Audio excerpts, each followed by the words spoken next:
نعبدہ و نصلی علی رسولہ الکریم اعوذ باللہ من الشیطان الرجیم بسم اللہ الرحمن الرحیم سبحانک لا علم لنا الا ما علمتنا انک انت العلیم الحکیم رب اشرح لی صدری ویسر لی امری واحلل عقدۃ من لسانی یفقہوا قولی۔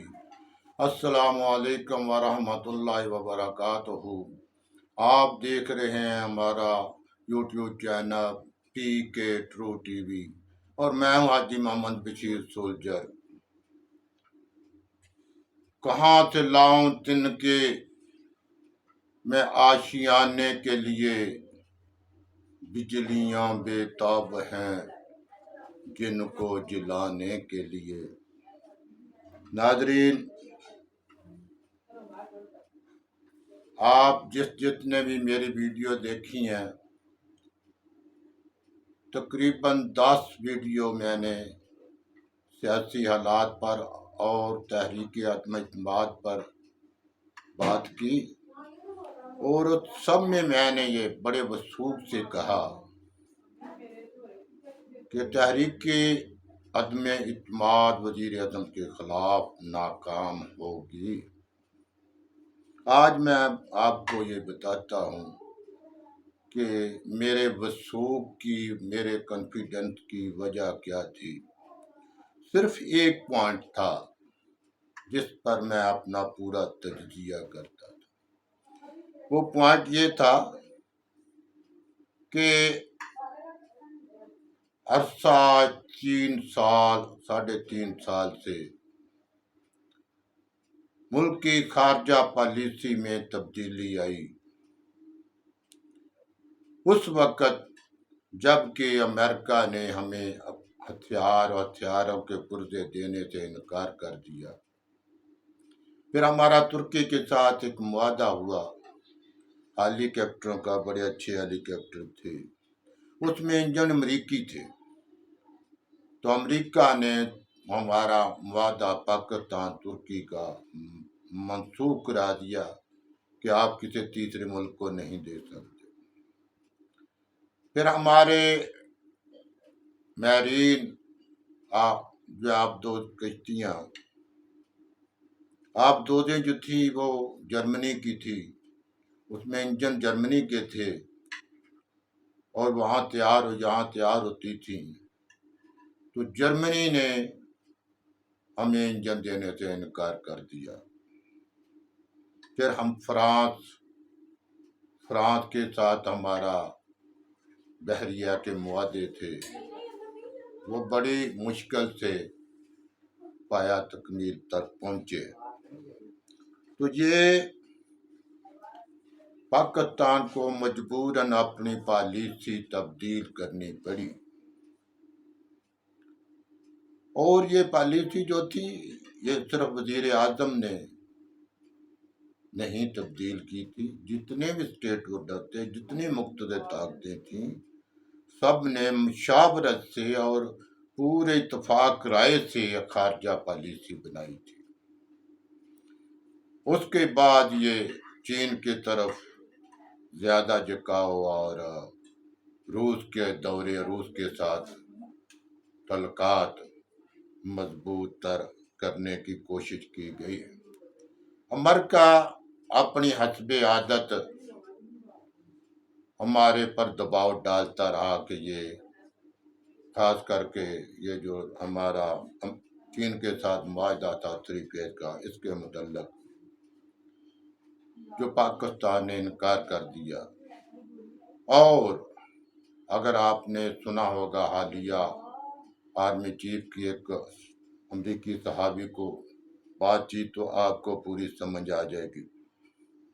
یہ وہ وجہ تھی جس کی بنیاد پر میں یہ کہتا تھا کہ عدم اعتماد کی تحریک ناکام ہوگی۔ نمبر گیم کا اس میں کوئی تعلق نہیں تھا، اس لیے کہ یہ مراسلہ جو جب آ گیا امریکہ سے، تو اسی وقت وزیر اعظم نے وہ مراسلہ اسٹیبلمنٹ کے ساتھ شیئر کیا اور سب نے اس پر اتفاق رائے کیا کہ وقت آنے پر آپ اس کو استعمال کر سکتے ہیں۔ بات یہ ہوئی تھی کہ پہلے دوسرے آپشن دیکھے جائیں گے، دوسرے طریقے سے عدم اعتماد کو روکا جائے گا۔ اگر نہ روکی جا سکی تو پھر یہ آخری حربہ اختیار کیا جائے گا۔ اگر خدا نخواستہ، میں آپ سے پورے یہ وثوق سے کہہ رہا ہوں، اگر یہ بھی نہ ہوتا معاملہ، پھر بھی عدم اعتماد کی تحریک ناکام ہونی تھی، بے شک مارشل لا ہی کیوں نہ لگ جاتا، کیونکہ یہ ممکن نہیں تھا، کیونکہ جو لندن کے ذرائع تھے، انٹیلیجنس کی رپورٹیں تھیں، ان میں سب کچھ یہ عیاں تھا کہ نواز شریف ڈیل کر رہا ہے امریکہ کے ساتھ، اسرائیل کے ساتھ۔ اور آپ کو یاد ہے پچھلی دفعہ چند ماہ پہلے جب قومی اسمبلی کا اجلاس ہو رہا تھا تو اچانک بلاول بھٹو جو تھے وہ امریکہ چلے گئے تھے۔ تو یہ جو آدمی ہے نا، جس کا عمران خان نے نام لیا ہے second secretary state, deputy secretary state, اس سے بلاول نے وہاں امریکہ میں ملاقاتیں کی تھی۔ تو جو پلان جو تھا، یہ آپ دیکھیں یہ کیسے ممکن ہے کہ آپ کی انٹیلیجنس آئی پوری دنیا میں ایک مضبوط ترین ایجنسی سمجھی جاتی ہے، تو یہ سب کچھ اس کے علم میں نہ ہو، تو یہ سب کچھ اس کے علم میں تھا۔ اس لیے مجبوراً اگر اسٹیبلمنٹ کو، آرمی کو عمران خان سے کوئی شکایت بھی تھی نا، تو وہ اس کا مقصد یہ نہیں تھا کہ اس شکایت کے بدلے میں جو ہے نا ملکی مفادات پر سمجھوتا کر لیا جائے۔ اس لیے یہ کبھی ممکن ہی نہیں تھا کہ شہباز شریف کو ملک کا وزیر اعظم بننے دیا جائے، کیونکہ یہ تو صاف ظاہر تھا اگر شہباز شریف وزیر اعظم بنتا تو گویا امریکہ کی جو مراسلہ تھا اس کو تسلیم کر لیا گیا، اس کے مطابق سب کچھ ہو رہا ہے۔ تو یہ بالکل ناکام ہونی تھی اور ہو گئی۔ اور میں آگے بھی آپ کو یہ پورے وثوق سے کہہ رہا ہوں کہ اس پر سپریم کورٹ کوئی حکم جاری نہیں کر سکے گی، بالکل نہیں کرے گی، کیونکہ جب سلامتی کونسل میں یہ گیا، ملک کی سلامتی کونسل میں یہ جو میٹنگ ہوئی، مراسلہ گیا، تو سارے اسٹیک ہولڈروں کے اس پر سین کرا لیے گئے تھے، چارے آرمی چیف اور انٹیلیجنس کے سربراہ کے اس پر سائن ہو گئے تھے، وزیر اعظم کے سائن ہو گئے تھے۔ تو اگر، بلکہ میں یہ کہتا ہوں، اگر یہ عدالت نے، سپریم کورٹ نے وہ مراسلہ مانگ لیا نا، تو پھر اپوزیشن کو کتنی چھپنے کی جگہ نہیں ملے گی، کیوں پھر JIT بھی بنے گی اور پھر اس سارے معاملے کو حتمی انجام تک پہنچایا جائے گا، کون کون اس کے ساتھ ملوث ہے، وہ انٹیلیجنس رپورٹیں، وہ سب کچھ پھر ان کے گلے کا پھندا بن جائے گا۔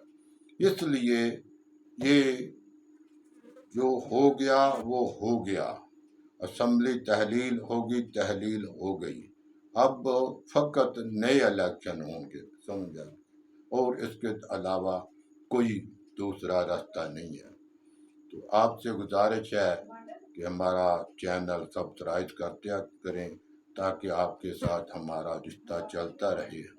اور جو اہم بات ہے وہ میں یہ آپ سے کرنا چاہتا ہوں کہ رمضان ہے، آج 2 رمضان ہے، اور مسلمانوں پر روزے فرض کیے گئے ہیں، اور جو سننے والے ہیں وہ سب روزہ بھی رکھیں اور تراویح بھی پڑھیں، اور جہاں جب اپنے لیے اور اپنے بیوی بچوں کے لیے دعا مانگیں تو ملک کی سلامتی کے لیے بھی دعا مانگیں۔